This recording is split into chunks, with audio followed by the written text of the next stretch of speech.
Hello, I'm Michelle Ogborn of Ogborn Law. And I'm DJ Gaughan. I'm a psychologist in private practice.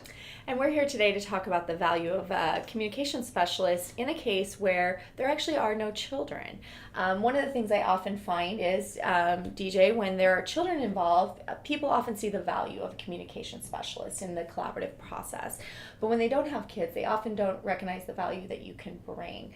And I want to talk a little bit about that because what I typically find is they have the same conversations over and over again, the same fights. How can you help facilitate that process in the collaborative process when there are no children? Well, when a couple is seeking a divorce, there's almost always a breakdown, I would say always, a breakdown in communication between the couple.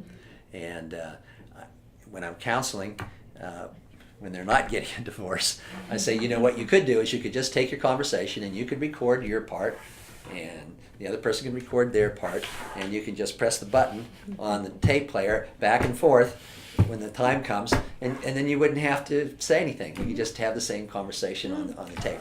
So as you're going through this process, there are lots of decisions to be made, and it's not only about kids, not only about kids.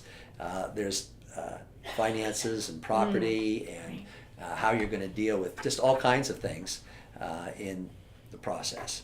And people get stuck, and they get angry, and they fight over the chest of drawers, which is worth $200 now. It's probably worth $50 at the yard sale, and they'll spend $1,000 or $2,000 of attorney money arguing about stuff.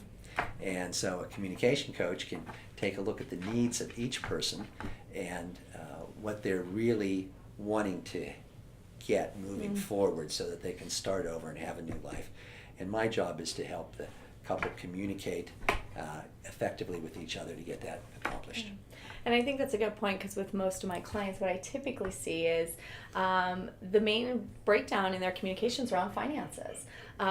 One has the ability to pay, but wants to minimize how much they have to pay. And for the other one, it's about security, right, in the future, to make sure they have enough money to support themselves and that they'll be okay, right, especially as they get closer and closer to retirement.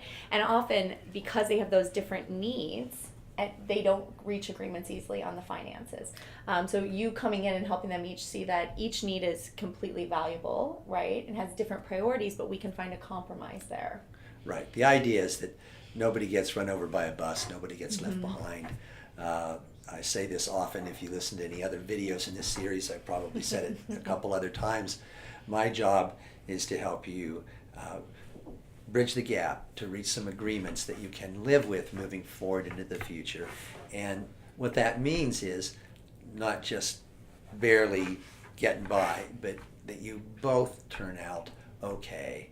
And if you focus on the fact that once upon a time you really cared for each other, had strong positive feelings for each other, and that moving away from the relationship, that you want to kind of end on a positive note and part as friends as much as possible.